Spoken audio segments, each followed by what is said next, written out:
नमस्कार श्रोते हो, दीपक रेगे कथाकथन चॅनलवर तुम्हा सगळ्यांचं मनापासून स्वागत. श्रोते हो, तुम्ही ऐकताय रामचंद्र नलावडे लिखित दिलीपराज प्रकाशन प्रकाशित खोत ही कादंबरी आणि आज या कादंबरीचा भाग 28वा.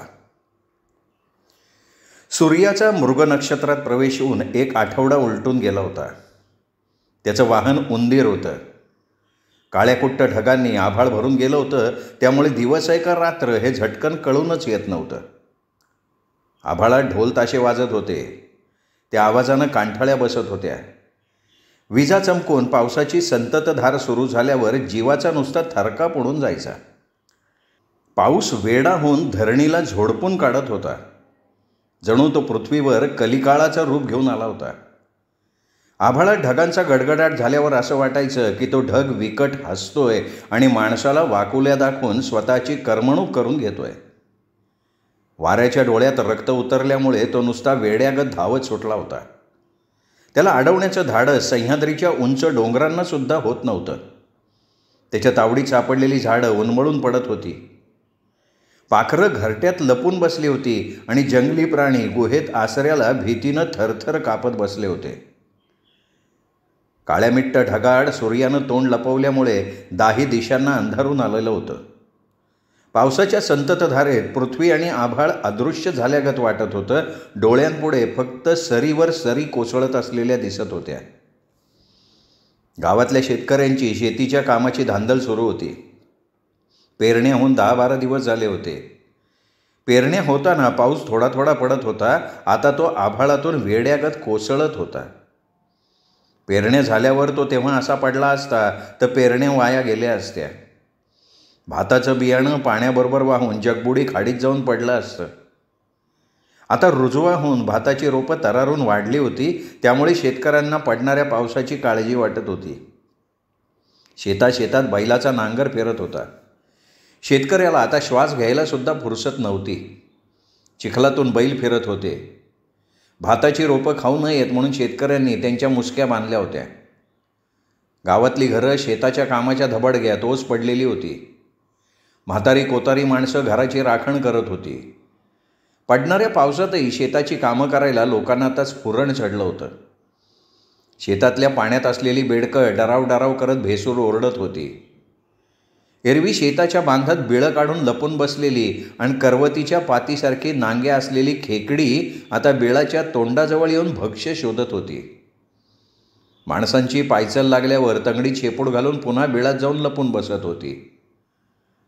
पाखरं ओले पंख घरट्यात सुकवत बसली होती.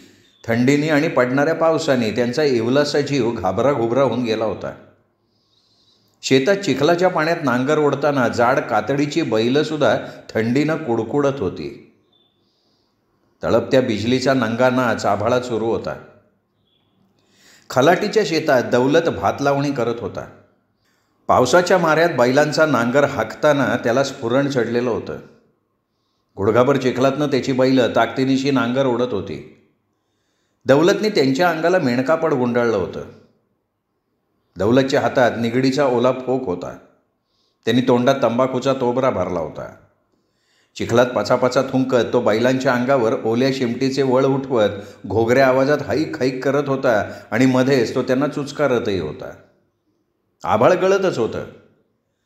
सावित्री वाडीतल्या 7-8 बायकांच्या सोबत नांगरलेल्या चिखलात भाताची रोपं लावत होती. सगळ्या बायका एका ओळीत कंबर वाकवत भात लावणी करत होत्या. शेताच्या बांधावर भाताचं आवण पडलं होतं. डाव्या मुठीत आवण घेऊन उजव्या हाताच्या अंगठ्यानं त्या नांगरलेल्या चिखलात भाताची रोपं भराभरा लावत सुटल्या होत्या. यंत्रागत त्यांचं काम चालू होतं. बायकांनी सुद्धा अंग भिजू नये म्हणून त्यांच्या अंगाला बाजारातलं मेणकापड गुंडाळलेलं होतं. इरली आता इतिहास जमा झाली होती. त्यापेक्षा अंगाला मेणकापड गुंडाळून भराभरा काम करता येत होतं. भात लावता लावता काशा भोवडाची बायको राधी सावित्रीकडे बघत हसत हसत म्हणाली, सावित्री, कुणीतरी भलरी म्हणा की, त्या बिगर भात लावाय जोर नाही येत. अगं राधे, मी भलरी का एकटीने म्हणू का? आम्ही बाया हाव ना. तू म्हणलीस तर आम्ही बी म्हणू. काय गो बायानो, म्हणाल ना भलरी? वय होऊन जाऊ दे की दणका. सगळ्या बायका एका सुरात म्हणाल्या. सावित्रीने आणखीन आडेवेडे घेतले नाहीत. त्यामुळे तिचं काम आणखीन लवकर होणार होतं. दौलत नांगर हाकताना तिच्याकडे कौतुक मिश्रित डोळ्यांनी बघत होता. त्यालासुद्धा आज आपल्या बायकोचा गाताना आवाज ऐकायचा होता. त्याच्या डोळ्यातला इशारा सावित्रीच्या चटकन ध्यानात आला. उजव्या हाताच्या अंगठ्यानं भाताची रोपं रबरबीत चिखलात लावून झाल्यावर सावित्रा घसा खाकरून गोड गळ्यानं भलरी म्हणायला लागली, चाफा चंदन दोघी शेजला हो शेजला, जोडवी घे ना माझ्या बंधवा रे माझ्या बंधवा. त्या जोडव्याचा झोक गेला बाजूला हो बाजूला, चाफा चंदन दोघी शेजला हो शेजला. साखळ्या घे माझ्या बंधवा रे बंधवा, त्या साखळ्याचा झोक गेला बाजूला हो बाजूला, चाफा चंदन दोघी शेजला हो शेजला.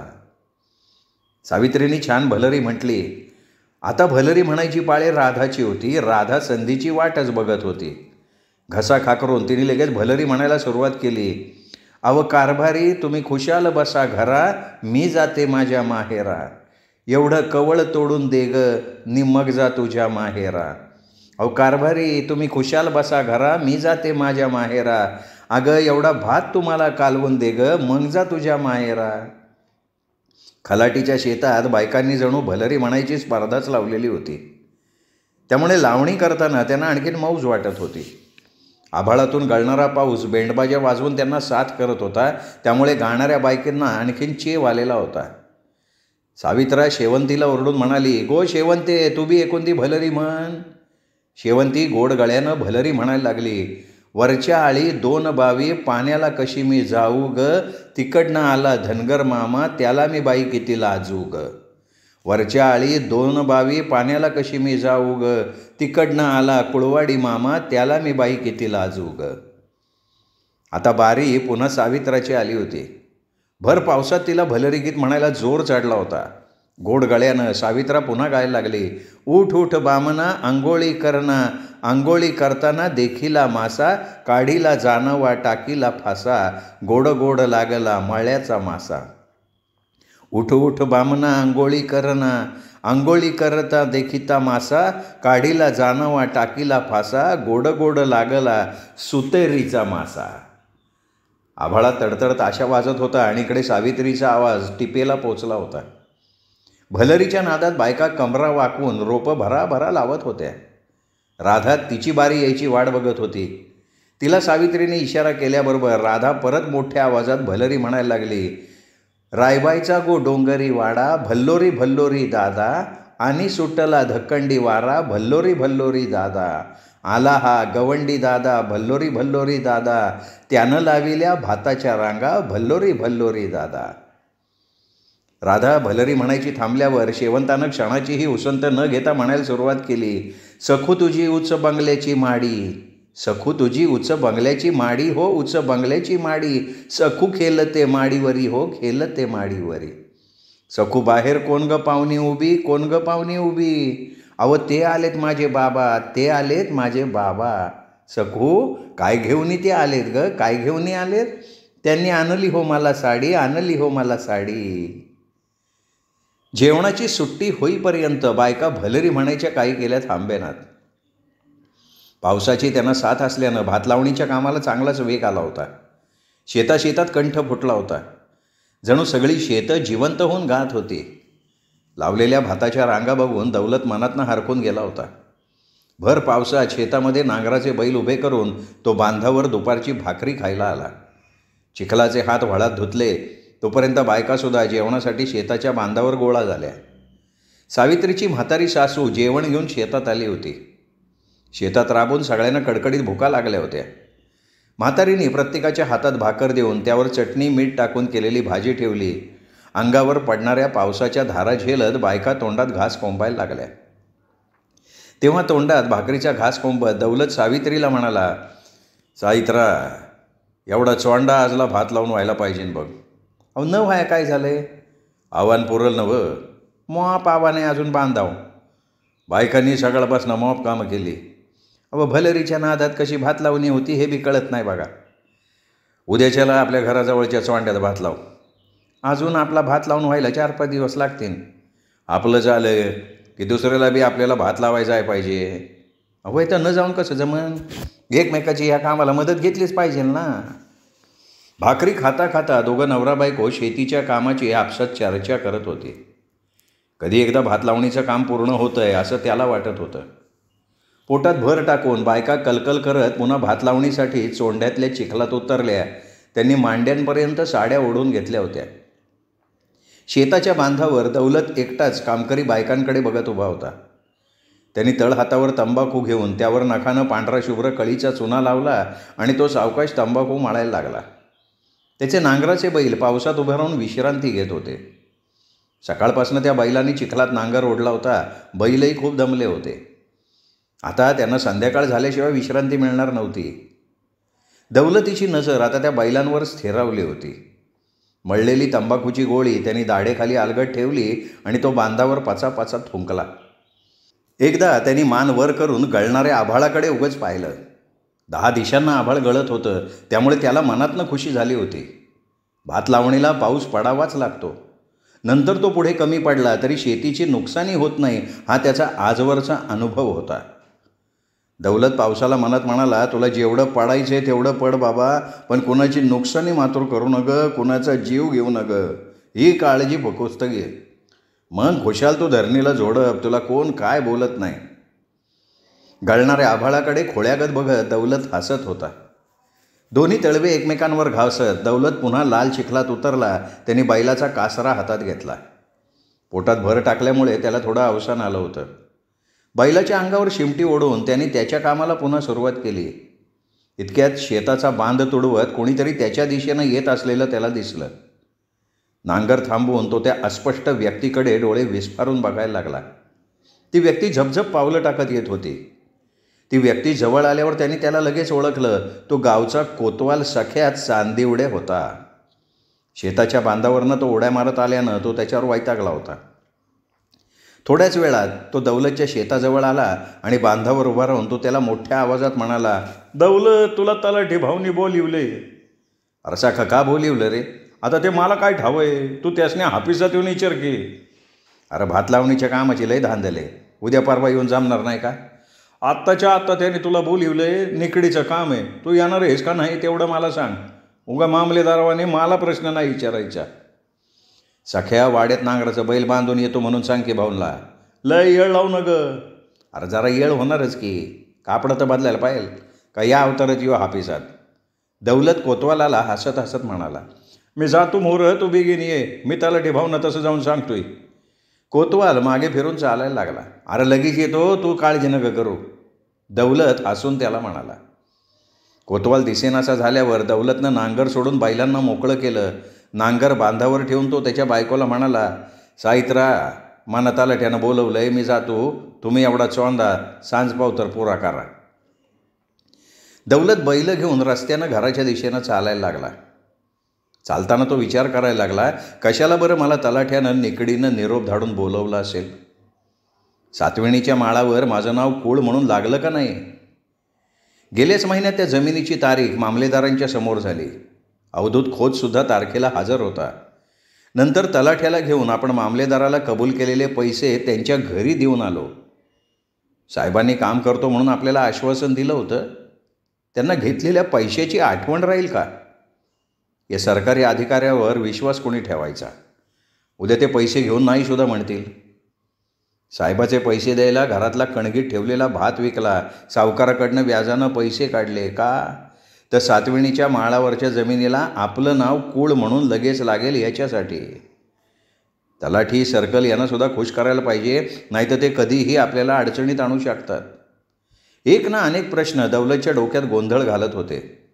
केळीचं पान उलगडावं तसं एक एक विचार त्याच्या मनात येत होते. गुरांचा गोठा जवळ आला तसं दौलतनं बैलांना गोठ्यात बांधलं. घरात जाऊन हातपाय तोंड धुतलं आणि धुतलेले कपडे घालून तो अनवाणी पायानं चालत चालत तलाठी कार्यालयाच्या दिशेनं झपाझपा पावलं टाकायला लागला. जाधव तलाठी त्याची वाट बघत होता. तलाठी कार्यालयात शिरल्यावर दौलत जाधव तलाठ्याला नमस्कार करत म्हणाला, नमस्कार तलाठी भाऊ. नमस्कार, बसा गावडे. काय अगदी तातडीनं निरोप दिला? गावडे, तुम्ही आधी पेढे द्या. पेढे कशाबद्दल ते तर सांगा. अवके जिंकली तुम्ही. रावसाहेबांनी तुमचं नाव सातवेणीच्या माळाव कुळ म्हणून लागण्यासाठी तुमच्या बाजूने निर्णय दिला. हे बघा 32 EMचं सर्टिफिकेट. आता तुम्हाला कसली भीती नाही. तुम्ही ती जमीन कसताय त्याचा हा सरकारी पुरावा आहे कुठं तुम्ही. तलाठ्याचं बोलणं ऐकून दौलत एकदम खुश झाला. दोन्ही हात जोडून डोळे मिटून तो तोंडातल्या तोंडात पुटपुटला, झोलाई माय तू पावलीस गो मला. तुला मी कधी विसरणार नाही. तुझी मी खाना नारळानं वटी भरीन. अशीच तुझ्या आजान लेकराव माईची सावली धर. दौलत मनात म्हणाला, मामलेदाराला पैसे दिले पण आपलं काम मात्र 16 आणे झालं. आता अवधूत खोताला म्हणावं बस बोंबलत. गोरगरिबांच्या जमिनी लुबाडून हे खोत माजले. त्यांचा माज माझ्यासारख्यांना असाच उतरवायला हवा. जाधव तलाठ्याकडे कृतज्ञपणे बघत दौलत म्हणाला, जाधव भाऊ तुमचे माझ्यावर मॉप उपकार झाले बघा. मी कधी तुम्हाला विसरणार नाही. अरे माझी आणि सर्कलचं चहा पाणी कधी करतो. करतो, घाबरू नका. मी काय तुम्हाला फसवणारा माणूस नाही. हे बघ आम्ही दोघांनी साहेबांनी सांगितलं म्हणून तुमचं काम करून दिलं आहे. नाही तर साहेबांनी बी कधीच मानावं घेतलं नसतं. आणि नुसतं त्या जमिनीत कवळ तोडलं आणि गुरांना चारा कापून न्याला म्हणजे काय वहिवाट नाही होत. तुम्ही गरीब आहे म्हणून साहेबाला आली तुमची दया. अहो ते ठाव आहे मला. माझं काम जोखमीच आहे. साहेबांनी ती जोखीम पत्करली, माझं काम करून दिलं. त्यांचं पाय धुवून पाणी पिलं तरी माझ्याकडनं त्यांचे उपकार नाही पेटणार. मी कधीच विसरणार नाही त्यांना बी. हे बघ या सर्टिफिकेटप्रमाणे मला 6 नंबरच्या रजिस्टरला नोंद घेऊन त्याच्यावर सर्कलची सही घ्यायला लागल. मग तुझं नाव 7/12ला कुळ म्हणून लागणार. तलाठी भाऊ मी नाही विसरणार तुमसनी. तो खोत आणखीन काहीतरी घोटाळा करण. त्याच्या आधी तुम्ही माझं नाव त्या जमिनीत कुळ म्हणून लावा. मी दोन्ही हात जोडतो. अरे पैशाचं काय करतो तू. काय फुकट काम करायचं का तुझं. चव्हाण साहेबाला कसं त्याच्या घरी जाऊन पाकिट दिलं. करतो ना काहीतरी व्यवस्था. लवकर कर. 2-4 रोज लागतील. त्याच्या आत झालं तर बघ सर्कलला मला निरोप देऊन बोलून घ्यायला लागन. पैसे दिल्याशिवाय तो काय कागदावर सही करणार नाही. हे बघा सर्कल आलं का मला कोतवालाकडनं सांगावं धाडा. मी भेटतो की त्यासनी. मग ठीक आहे जा आता तू. दौलत तलाठी कार्यालयातनं बाहेर पडला. मोराच्या सप्तरंगी पिसाप्रमाणे दौलत हवेत तरंगत घरी आला. सावित्रा भातलावणी करून नुकतीच घरात आली होती आणि तिने चूल पेटवली होती. त्याला समोर बघून सावित्रानं त्याला विचारलं, कशाला व तलाठ्यानं हा पिसात बोलिवलं. सावित्रा अगं बामन हारला कुळवाडी जिंकला. म्हणजे आपण जिंकला हो. 7विनीच्या माळावर कुळ म्हणून आपलं नाव 7/12ला लागण्यासाठी मामलेदारानं तलाठ्याला त्याच्या सहीचा कागद दिला आहे. म्हणून तलाठ्यानं मला लगेच निरोप धाडला. पैसं गेलं आपलं पण आपलं काम झालं. बाई माझी झोलाई देवी पावली गो तिचीच किरपा म्हणायची. दोन्ही हातात लुगड्याचा पदर घेऊन बसल्या जागेवरनं तिने देवीला नमस्कार केला. सावित्रा काय वधनी साखर आहे का घरात. आहे की कशाला. अगो ही खुशीची बात. समद्यावाडीत साखर वाटून सांगतो की. सांगतो खोत हारला. कोळवाडी केस जिंकला. सावित्रा गालात हसली आणि बसल्या जागेवरनं उठून उभी राहिली. साखरेचा डबा पुढ्यात घेऊन तिने एका बशीत त्यातली साखर ओतली. साखरेनं गच्च भरलेली बशी तिने हसत हसत नवऱ्याच्या हातात दिली. आनंदाची बातमी साखर वाटून सांगण्यासाठी हातात साखरेची बशी घेऊन दौलत अनवाणी पायानं घराच्या बाहेर पडला. पावसानं आता थोडी विश्रांती घेतली होती. शलाका आज मुलांना शिकवण्यासाठी हायस्कूलमध्ये गेली नव्हती. 1 दिवसाचा किरकोळ रजेचा अर्ज तिने देसाई सरांकडे पाठवून दिला होता. तिला आता पुस्तक वाचण्यात सुद्धा रस वाटत नव्हता. एरवी मोकळा वेळ मिळाल्यावर हातात येईल त्या पुस्तकावर ती नुसती तुटून पडायची. आता ती सागवानी पलंगावर पडून होती. मगाशी तिची विचारपूस करण्यासाठी अनुराधा तिच्या खोलीत येऊन गेल्या होत्या. अनुराधानी काळजीने तिला विचारलं, शलाका अगं आज शाळेत नाही जाणार का. नाही ग. का ग.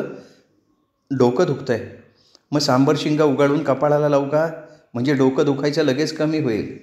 आई माझ्याकडे बाम आहे तो मी लावते तू जा. अनुराधाला वाटेला लावून शलाका सागवानी पलंगावर विचार करत होती. तिचं डोकं मुळीच दुखत नव्हतं. तिने अनुराधाला खोटं सांगितलं होतं. तिच्या नैराश्याचं कारण वेगळं होतं. भागवत सर 3 दिवसांची किरकोळ रजा टाकून त्यांच्या गावी गेले होते. पण आज 8 दिवस होऊन गेले होते तरी त्यांचा पत्ता नव्हता. दमयंतीला जसा तिच्या डोळ्यापुढे नलराजा दिसत होता तसा तिच्या डोळ्यांपुढे तिला भागवत सर दिसत होते. त्यांच्या मर्दानी रूपाला ती भाळली होती. काही केल्या तिच्या डोळ्यांसमोरनं सरांची छबी हालेना. सर का आले नसावे. ते पुन्हा या गावी येतील का नाही. आपल्याला ते फसवणार तर नाहीत ना? असे एक ना अनेक प्रश्न तिच्या डोक्यात थैमान घालत होते. केळीच्या पानागत तिचं मन आतल्या आत उलगडत होतं. क्षणाक्षणाला तिची अस्वस्थता त्यामुळे वाढत होती. सरांच्या बरोबर घालवलेल्या त्या गोड क्षणांची तिला पुन्हा पुन्हा आठवण होत होती. तिचं एक मन सांगत होतं की भागवत सर तिला कधी विसरू शकणार नाहीत, ते पुन्हा गावी येतील. तर दुसरं मन म्हणत होतं की त्यांचं प्रेम खोटं होतं, ते एक नाटक होतं, ते गावी पुन्हा कधीच परत येणार नाहीत. सकाळी कमलपाकळ्यांमधून भुंगा मुक्त झाल्यावर जसा त्या कमळाच्या सुगंधी फुलाला विसरून जातो, तसे भागवत सर आपल्याला विसरून सुद्धा जातील. आपण मात्र त्यांच्या खोट्या प्रेमाच्या वर्षावानं त्यांच्यावर विश्वास टाकला, त्यांना सर्वस्व बहाल केलं, 2 वेळा गर्भपात करून घेतला. अंजीर आणि उंबर यातला फरक आपल्याला कळला नाही, त्यामुळे आपण दुःखाच्या खाईत लोटलो गेलोय. आता यातून बाहेर पडायचा मार्ग आपल्याला शोधून काढायला हवा. घरच्यांनी तसं बघितलं तर आपल्याला खूप सांभाळून घेतलं आहे. भागवत सरांच्या बरोबर आपण वाहवत चाललो होतो, पण आपल्या चुका पोटात घालून त्यांनी तिकडे जाणून बुजून दुर्लक्ष केलं. त्यांनी माझ्यासाठी खूप काही केलं आहे, मी त्यांची उतराई या जन्मी तरी होऊ शकणार नाही. शलाकाच्या अंगावर फक्त गाऊन होता. तिच्या काळ्याभोर केसांचा तिने हातानं बुचडा बांधला होता. तिच्या डोळ्यात पाणी होतं. ती एकसारखी ह्या कुशीवरनं त्या कुशीवर होत होती. थोड्या वेळानं उठून बसली. दोन्ही पायांचा भार जमिनीवर देऊन उभी राहिली. पाण्याचा ग्लास घशात रिकामा करून तिने मन गुंतवण्यासाठी डोळ्यांपुढे पुस्तक धरलं. तिचे डोळे त्या पुस्तकातले छापील अक्षरांवरनं फक्त फिरायला लागले. तिच्या डोक्यात त्यातलं काही शिरत नव्हतं. तिने रागाने पुस्तक तिच्या समोर असलेल्या टेबलावर आपटलं आणि ती खिडकीतनं बाहेर बघायला लागली. पावसाळ्याचे दिवस होते. सगळा आसमंत काळ्याकुट्ट ढगांनी भरून गेला होता. तिच्या मनाची अवस्थासुद्धा त्या काळ्याकुट्ट ढगांप्रमाणे झाली. पावसाळा संपला की आभाळ मोकळं होणार होतं, पण तिला तिचीच खात्री उरलेली नव्हती. वाऱ्याने हलणारी झाडं, गळणाऱ्या पागोळ्या हे तिच्या डोळ्यांना दिसत होतं आणि भणाणा सुटलेल्या वाऱ्याचा आवाज तिच्या जीवाचा थरकाप उडवत होता. शलाका त्या खिडकीसमोरून बाजूला झाली. तिला आता तो भिववणारा पाऊस आणि वारा नकोसा झाला होता. तिचं मन कशातही गुंतत नव्हतं. छताकडे भकास डोळ्यांनी ती बघत असताना तिच्या कानांवर कोणाचा तरी आवाज पडला. दामू पोस्टमन तिच्या नावाचं आलेलं रजिस्टर टपाल घेऊन आला होता. शलाका त्याला बसा म्हणाली. बॅगेतनं रजिस्टर पत्र शोधून काढत तो तिला म्हणाला, मी तुम्हाला शोधायला शाळेत गेलो. तुम्ही रजे वाचल्याचं तिथं कळलं म्हणून मी आलो वाड्याव. हो, आज मी रजा टाकली आहे, तब्येत बरी नाही. असं वय. दामूनं दिलेल्या पोचपावतीवर इंग्रजीत सही करून शलाकानं खाकी रंगाचा लखोटा हातात घेतला. दामू त्याच्या कामाला निघून गेला. खुर्चीत बसून शलाकानं तो लखोटा खालीवर करून बघितला. तो लखोटा तिला भागवत सरांनी त्यांच्या गावाहून रजिस्टरनं पाठवला होता. शलाकाला तो लखोटा झटकन फोडायचं धाडस झालं नाही. तिने तो लखोटा टेबलावर ठेवला. त्याच्याकडे ती भरल्या डोळ्यांनी बघायला लागली. काय असेल या लखोट्यात असा विचार ती करायला लागली. एखाद्या विषारी सर्पाकडे भीतीनं बघावं तशी ती त्या लखोट्याकडे बघायला लागली. नंतर स्वतःची समजूत काढत म्हणाली, शलाका तू उगाच घाबरतीयस. तुला घाबरायला क्षुल्लक कारणसुद्धा पुरेसं असतं. सर म्हणायचे ते खोटं नाही. तू फार हळवी आहेस, भित्री आहेस. अगं तो लखोटा न फोडता का घाबरतीयस? त्या लखोट्यात तुला घाबरण्यासारखं काही नसेल सुद्धा. काल्पनिक भीतीनं माणसाची अर्धी शक्ती नाहीशी होते हे तुला ठाऊक पाहिजे. तू बुद्धिमान आहेस, चांगली शिकलेली आहेस. तुझ्यासारखीनं असं घाबरून जायचं नसतं. उचल तो लखोटा, फोड. शलाकानं मनाची तयारी केली आणि भेदभेद तिने जळता निखारा हातात धरावा तसा धरून तो लखोटा फोडला. आतला लिहिलेला कागद डोळ्यांसमोर धरला. ती सावकाश वाचायला लागली. प्रिय शलाकास, अनेक आशीर्वाद. आज मी तुला जे सांगणार आहे त्यासाठी तुझं मन तुला घट्ट करावं लागेल. तुझ्यासमोर ते सांगण्याचं धाडस मला कधी झालं नाही, म्हणून मी तुला हे पत्र पाठवून कळवतोय. गेले वर्षभर मी तुझ्या सहवासात होतो. ओळखीचं प्रेमात कधी रूपांतर झालं हे मला कळलंही नाही. तू माझ्यावर अगदी भरभरून प्रेम केलंस. माझ्यासाठी लोकांची बदनामी सहन केलीस. गावातलं तुझं घराणं मोठं. एका गावच्या खोताच्या पोटी तुझा जन्म झालाय हे तू माझ्या सहवासात पार विसरूनसुद्धा गेलीस. मला सर्वस्व बहाल केलंस आणि मी मात्र तुला सुरुवातीपासनं फसवत राहिलो होतो. माझं लग्न झालं आहे. मला एक छोटी मुलगी आहे आणि माझ्या बायकोवर खूप प्रेम आहे हे तुला सांगायचं धाडस मी कधी केलं नाही. जगबुडी खाडीकिनारी आपण संध्याकाळी फिरायला गेलो होतो तेव्हा तू आपल्या लग्नाचा विषय काढला होतास. तुझ्या त्या प्रश्नापासून स्वतःला वाचवण्यासाठी मी चक्क तुला माझी तब्येत बिघडली आहे म्हणून सांगायचं ढोंग केलं, पण तुला मात्र ते खरं वाटलं. तू माझ्यासाठी खूप काही केलंस. मी मात्र तुझ्याशी नतद्रष्टासारखा वागलो. तुझ्यासाठी मी काहीही केलं नाही याचा मला आता खूप पश्चात्ताप होतोय. मी तुझा अपराधी आहे. हे सगळं तुला कळल्यावर तुझ्या मनाची काय अवस्था होईल याची मला कल्पना आहे. माझ्याबरोबर लग्न करण्याची तुझी इच्छा होती, पण जिच्याबरोबर आधी देवा ब्राह्मणांना साक्ष ठेवून अग्निभोवती 7 फेरे घातलेत त्या आसावरीला दगा द्यायचं धाडस मी नाही करू शकलो. वाड्यात अवधूतनं त्याच्या दवाखान्याच्या उद्घाटनाला मला आमंत्रण दिलं नाही याचं कारण माझं वाड्यात येणं जाणं त्यांना आवडत नव्हतं. पण तू मात्र माझ्यासाठी त्यांच्याशी भांडलीस. माझ्याबद्दल तुला काहीच माहीत नसताना तू माझ्यावर विश्वास टाकलास. मला तुझं मन कळत होतं, पण इकडे आड तिकडे विहीर अशी माझी गोची झाली होती. तू माझ्यापेक्षा वयानं लहान आहेस, तरी मी तुला कळकळीनं सांगतो की तू मला माफ कर, मला विसरून जा. यापुढचं तुझं उर्वरित आयुष्य सुखसमृद्धीत जाण्यासाठी मी ईश्वराकडे प्रार्थना करतोय. या पत्राबरोबर मी माझ्या नोकरीचा राजीनामा हायस्कूलच्या पत्त्यावर पाठवतोय. तुझाच अपराधी संजय भागवत. पत्र वाचून शलाका सुन्न झाली. ती भकास डोळ्यांनी छताकडे बघायला लागली. तिच्या डोळ्यात चीड, संताप, दुःख सर्व काही होतं. तिचा कोमल चेहरा पत्र वाचल्यानंतर कमालीचा क्रुद्ध झाला होता. तिच्या डोळ्यातनं अंगार बरसायला लागले. सरांवरचा तिचा राग अगदी उफाळून आला. सरांनी पाठवलेलं पत्र तिने फाडलं, त्याचे बारीक बारीक तुकडे केले आणि ते तुकडे तिने उघड्या खिडकीतनं बाहेर टाकून दिले. पावसाच्या पाण्यात भिजून थोड्याच वेळात त्या पत्राचा लगदा झाला. तिच्या आयुष्यात 2 पुरुष आले होते. एकानं लग्न करून तिला फसवलं होतं, दुसऱ्यानं प्रेम करून तिला धोका दिला होता. दुसऱ्यांदा तिला जेव्हा ठोकर बसली तेव्हा तिची गत घारीनं झडप घातलेल्या कोंबडीच्या पिल्लागत झाली होती. त्यामुळे तिला त्याचं अधिक दुःख होतं. वास्तविक तिने भागवत सरांच्या बरोबर किती स्वप्न रंगवली होती, पण पत्त्याच्या बंगल्याप्रमाणे तिची ती स्वप्न कोसळून पडलेली होती. आपल्याला दुःखात लोटणाऱ्या आणि स्वतः परागंदा झालेल्या भागवत सरांचा तिला मनस्वी राग आला होता. त्यांचं नशीब थोर म्हणून भागवत सर आत्ता तिच्यासमोर हजर नव्हते, नाहीतर तिने त्यांचं थोबाड चांगलं रंगवून टाकलं असतं. भीतीने रागाने ती थरथर कापत होती. तिच्या अंगावरील बारीक लव ताठ झालेली होती. डोळ्यातून अंगार सांडत ती मनात म्हणत होती की सर, तुम्हाला मी ओळखू शकले नाही. ती माझी चूक झाली. तुम्ही असे भेकडागत तोंड लपवून का गेलात? मला हे आधी ठाऊक असतं तर मी तुमच्यावर कधी प्रेम केलं नसतं. तुम्ही मला अंधारात ठेवलंत आणि माझं सर्वस्व लुटलंत. याची मला भयंकर चीड आली आहे. तुम्ही आधीच सगळं मला सांगून मोकळा झाला असतात तरी मी तुमच्यापासून बाजूला झाले असते.